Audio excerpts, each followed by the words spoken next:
I have been getting in the fall mood, so today I made pumpkin spice sourdough bread, and my kitchen was smelling so good.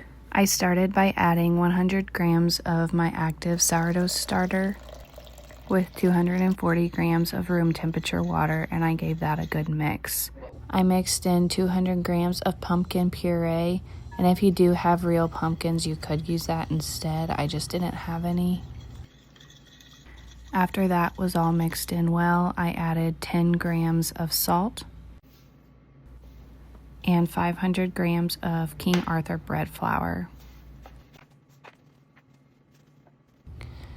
Then we'll go in and mix everything together until a sticky dough forms. Here is what it'll look like before we start our stretch and folds. I'll go ahead and let this rest for an hour on the counter at room temperature. Then I'll start with my stretch and folds for every 30 minutes, and I did 3 to 4 sets of these.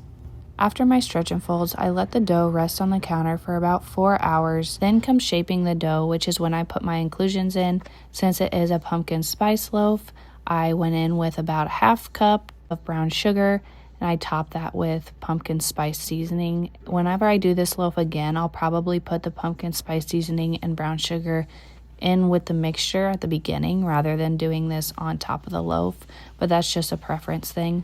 I shaped it into a ball and let it sit in the fridge until I was ready to bake it.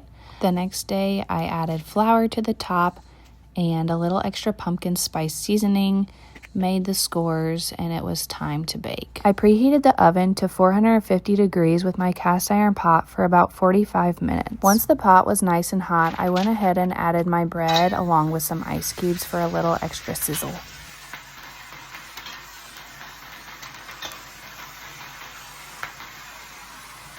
Then I stuck the bread into the oven for 30 minutes with the lid on and then 15 minutes with the lid off. One rule I actually do follow with sourdough is trying to let it rest for an hour before cutting into it since it's still not done baking, but I let it rest for about 40 minutes. Whoops, but here it is.